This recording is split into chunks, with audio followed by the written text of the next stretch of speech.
Jordão, nosso entrevistado já está conosco. Roberto Dumas, economista do INSPER. Olá, Roberto, boa tarde. Boa tarde, Zedão. Prazer estar com vocês aqui. A honra é nossa. Eu tô vendo aqui uma informação de que o real despencou de tal maneira, sofrendo queda generalizada em relação, inclusive, até a o moedas... argentino. Hã? Até inclusive o peso argentino, né? Até o peso argentino. E, claro, tem a relação com o dólar, né, que é observada dia após dia. Todo fim de tarde está quase todo mundo dando uma olhada ali na relação real e dólar.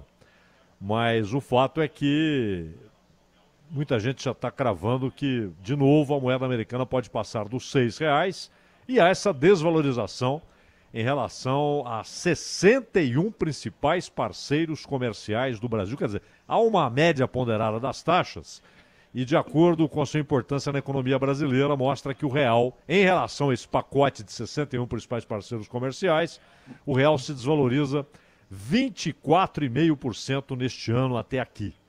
Quais as causas principais, Dumas? Olha, Zaidan, a gente poderia falar que a causa principal seria a pandemia. Não é verdade, porque isso está afetando todos os países do mundo, e uns até mais piores do que a gente.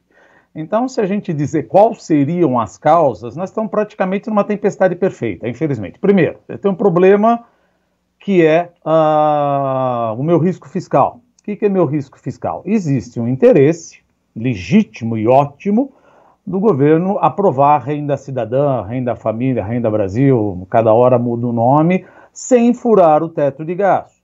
E aí o pessoal pergunta, mas qual é o problema você furar o teto de gastos? O problema não é que existe alguém malvado na presidência, alguém malvado no ministério. O problema é que, durante a década de 70, nós demos calote pelos 10 anos seguidos na dívida externa, monetizando-a, ou seja, imprimindo moeda, por isso que tivemos inflação. Na década de 80, nós também demos a calote. Na década de 90, um pedaço, também lembramos do Plano Collor. Nada vai acontecer, mas a nossa credibilidade diminuiu, ou seja, nós não temos a credibilidade que gozam os Estados Unidos e o Japão. E quando nós estamos vendo que o governo está se endividando demais, esse que é o problema. Nós, investidores, quando falo investidor, também não é um capeta. Qualquer pessoa que investe num fundo DI é mercado. Qualquer pessoa que põe o dinheiro num CDB é mercado. Essas pessoas financiam o governo. Quando nós vemos que provavelmente o governo está se endividando demais, nós vamos pedir mais juros para emprestar dinheiro para o governo. Por isso que não pode furar o teto de gasto. Porque vai aumentar o gasto do governo, assumindo que eles vão furar. Isso vai levar a um aumento na taxa de juros, que vai fazer os investimentos cair e o consumo cair.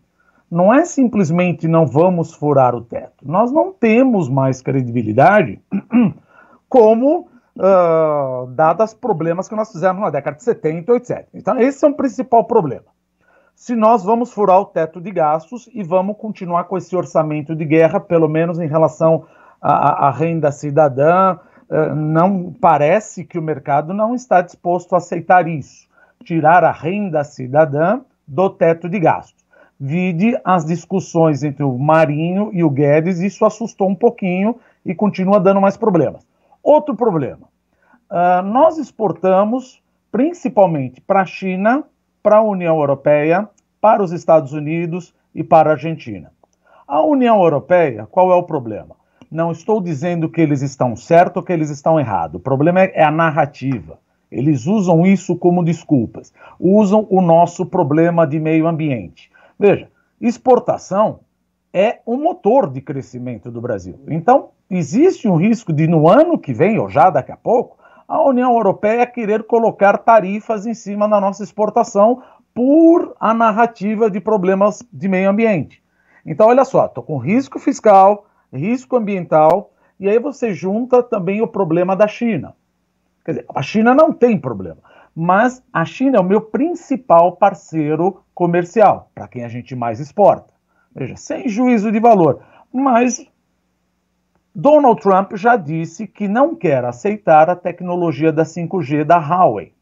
E agora há de se avaliar se o governo brasileiro vai aceitar a Huawei como possível fornecedora do 5G aqui no Brasil. Dado que Donald Trump não aceitou, e dado que provavelmente o governo brasileiro não deve aceitar, é passível de se admitir que a China vai retaliar as nossas exportações no ano que vem. Então, olha o que acontece. E outra, se a gente pensar nos Estados Unidos também, assumindo que Biden está na frente, ninguém faz aqui defesa de ninguém. A gente analisa o que está acontecendo. Biden está na frente. E no último debate, o Biden já apontou o dedo para o Brasil falando do meio ambiente. Quer dizer, então, e ainda tem uma Argentina que não cresce, não consegue comprar carro da gente. Então, veja, eu estou com um problema de risco fiscal que eles estão batendo cabeça lá em Brasília. A gente quer fazer uma renda cidadã, não significa que não temos ideias. Todo economista tem ideia do que fazer. O problema é a política. Queremos tirar de alguém desde que não afete nem um pouco ninguém. Isso não dá. Então você vai fazer uma reforma administrativa que tira os atuais servidores públicos, que permite que você divida a sociedade em servidores públicos e os agentes públicos, ou seja, vereador, deputado, senador, ministros, etc. Quer dizer, esses são os paupérrimos também, ou estou enganado? Também nós vamos dar isenção fiscal para as igrejas. Quer dizer, esses também são os paupérrimos. Então parece que não tem saída econômica. Eu vou ter que desagradar alguém. Estou falando eu, economista. A gente tem que desagradar alguém. Não é que quando o presidente pede, precisamos de ideias, nós não temos ideia. Temos ideias. Só que em economia não existe almoço de graça. Já gastamos muito, precisa tirar de alguém. Para quem que eu vou tirar que não prejudique a popularidade? Aí fica um pouco difícil. Então, conforme o tempo vai passando, veja, já é 5 de outubro e não sabemos como é que nós vamos fazer com a renda cidadã, a renda Brasil. E ela é crucial, sabe? Por quê? Porque graças a ela, esse ano o Brasil não cai 7%, cai só, se é que a gente pode falar assim, entre 4,5% e 5%. E no ano que vem, eu não vou ter renda cidadã, não tenho gasto do governo, porque o governo está quebrado, corro o risco das minhas exportações serem impactadas pelo que nós falamos, e dentro desse cenário de capacidade ociosa, para que as empresas, veja, muitas empresas quebraram, e para que as empresas vão investir se no ano que vem elas vão estar com uma bruta capacidade ociosa? Então você vê que acaba não tendo motor de crescimento que leve o Brasil a ter um crescimento de 3,5% até mesmo 3%. Então você vê, esse ano nós caímos 5%. Os 2 últimos anos subsequentes crescemos 1,1%, 1,1%. Saímos uma recessão de 7%.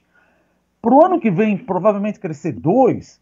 Então olha só, você está com risco fiscal, você está com risco ambiental, você está com o problema da guerra Estados Unidos e China, e se entrar o Biden, ou seja, ele já apontou as armas para a gente. E provavelmente nós vamos tirar justo aquilo que faz o país crescer. Mas, de novo, não é que o governo é malvado. O mercado, nós, dado que estamos correndo mais risco, vamos pedir mais retorno. Olha o que está acontecendo, por exemplo, no Tesouro Direto, com a LFT, Letra Financeira do Tesouro. Ela é remunerada a Selic. Selic está 2%. Ninguém quer comprar a LFT. Então, o que o Tesouro está fazendo? Ele está vendendo títulos a uma taxa de juros mais alta, ó, como o mercado já está trabalhando, e com vencimento mais curto. O mercado já está pedindo, de novo, o mercado somos nós. Por quê? Aqueles gestores de fundos que compram títulos públicos, eles sabem que, dado o maior risco, nós vamos pedir um retorno maior. Porque senão, para onde nós vamos? Para dólar. Por isso que o dólar está acontecendo isso. Então não é só a pandemia. Juntou tudo. É a pandemia, não sei o que vai acontecer no ano que vem em relação à renda cidadã, se nós vamos furar o teto de gasto. É o problema do meio ambiente, a narrativa Veja, não estou dizendo que temos problema do meio ambiente, mas a narrativa está crescendo cada vez mais na Europa, nos Estados Unidos, em relação ao problema do meio ambiente. E a guerra comercial, que posição, se Trump ganha, que posição o Brasil vai ter em relação a Huawei?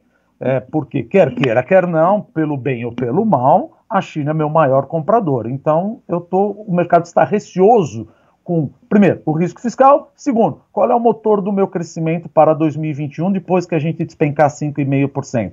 Para mim, na minha humilde opinião, não passa de 2,1%, 2,5% no máximo.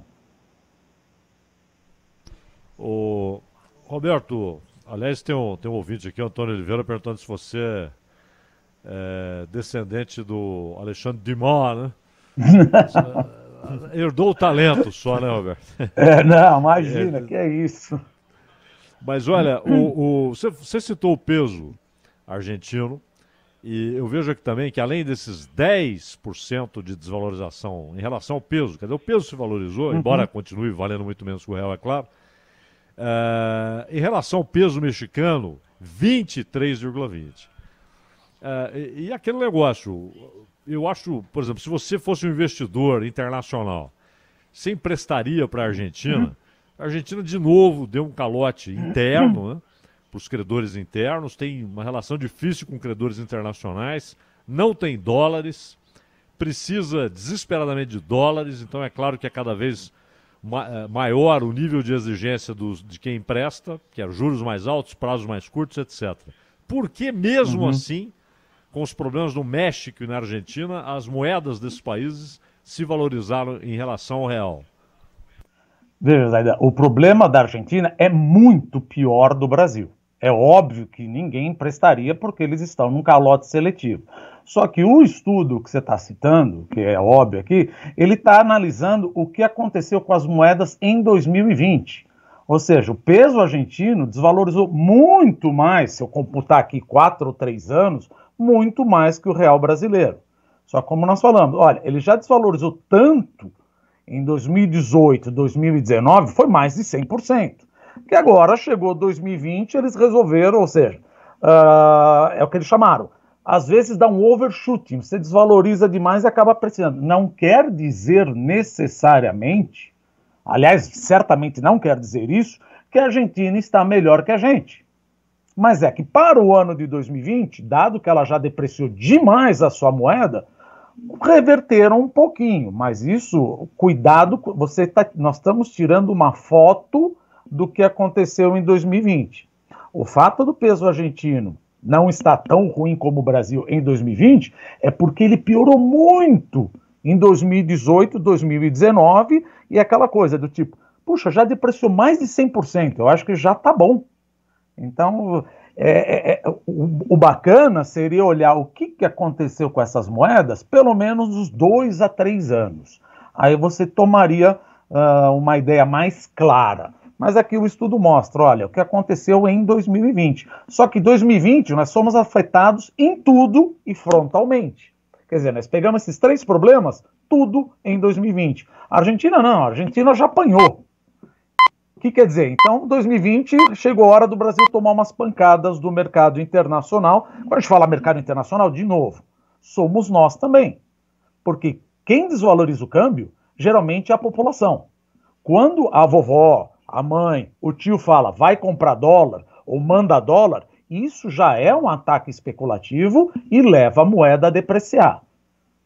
Muita gente acha que vai vir um helicóptero aqui, algum gringo vai falar, quero depreciar sua moeda. Não, não, não.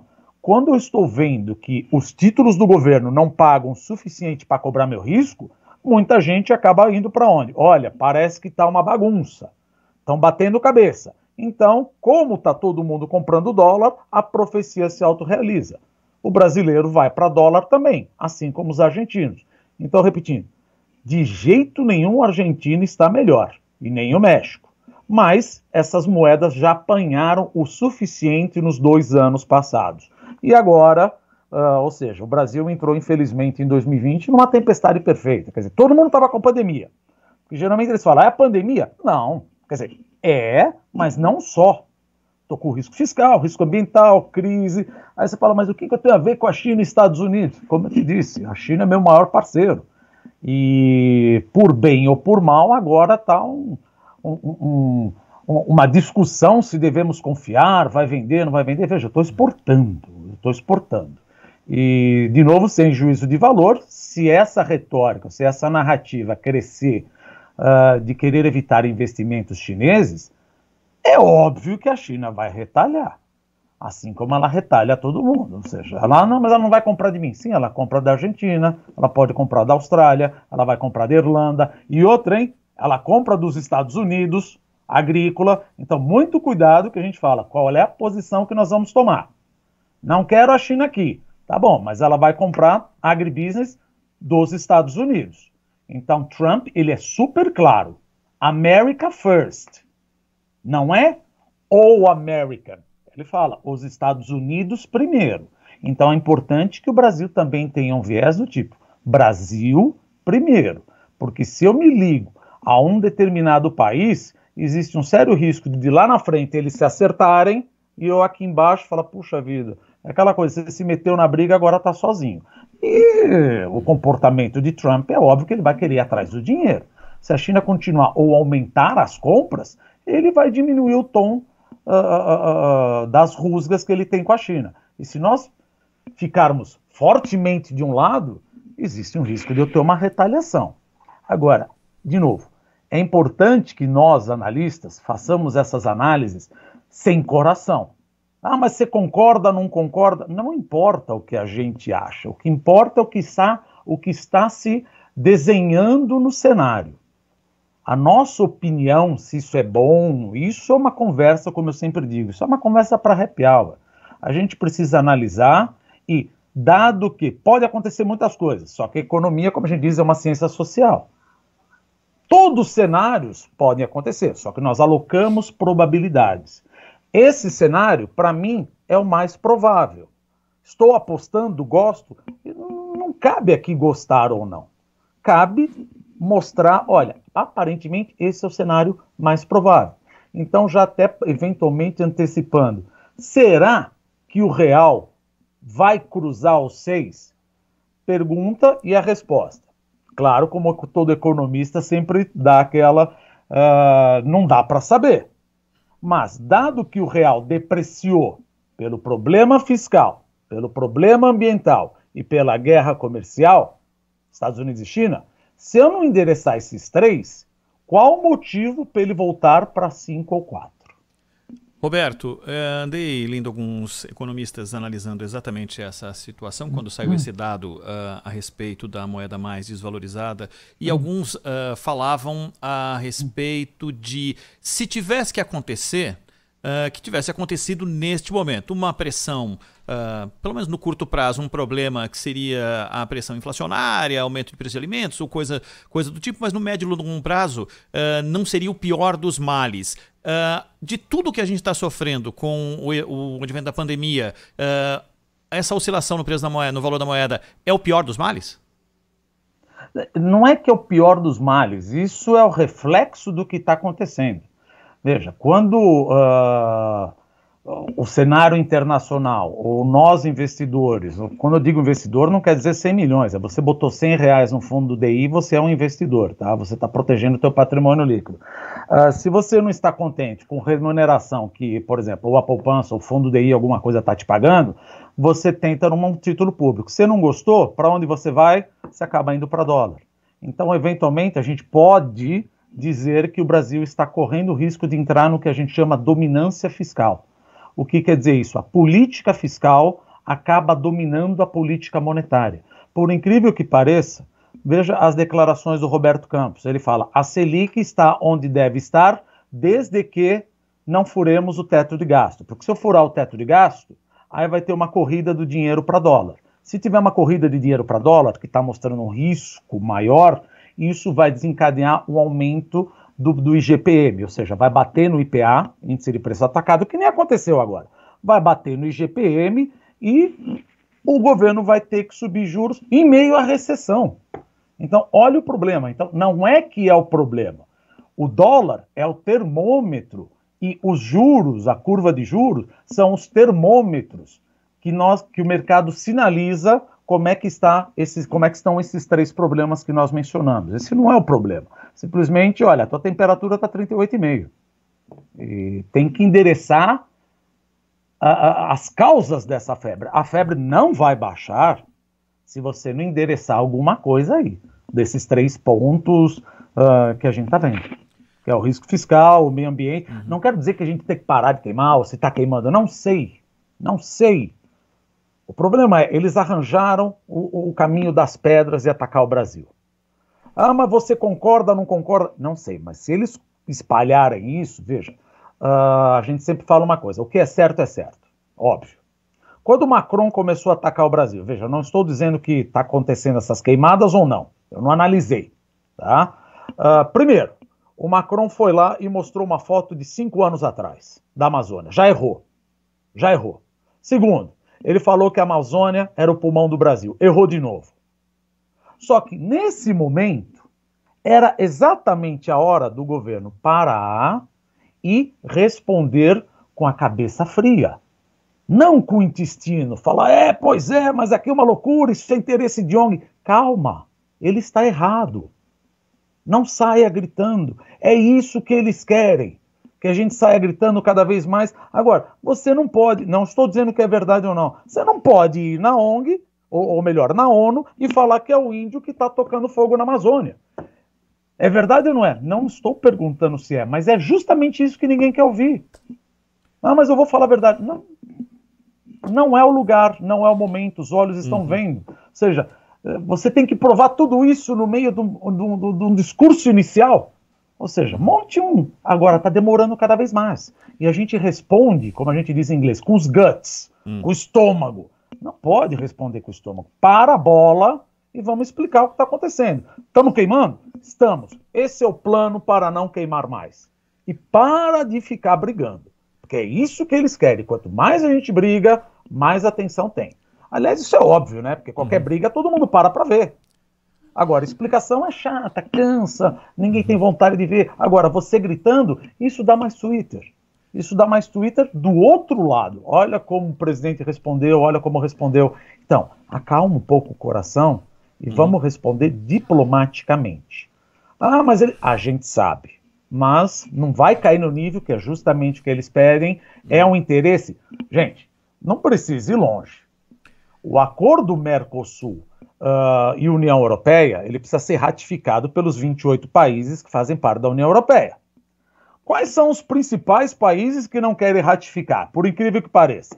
França e Irlanda, que são os 2 países que brigam comigo no agribusiness. Então é óbvio que tem interesse enraizado. Não precisa ficar gritando, a gente sabe. Então, mostra por A mais B que nós não estamos queimando. Ou se estamos queimando e vamos fazer isso. Agora, brigar é o que eles querem. Ou seja, eu vou brigar com o meu consumidor, meu Deus? Roberto, não faz sentido. Roberto Dubas, economista do INSPER. Roberto, um grande abraço, muitíssimo obrigado pela atenção com a Rádio Bandeirantes. Até uma próxima oportunidade. Eu que agradeço, muito obrigado. Até logo. É um prazer. Até logo.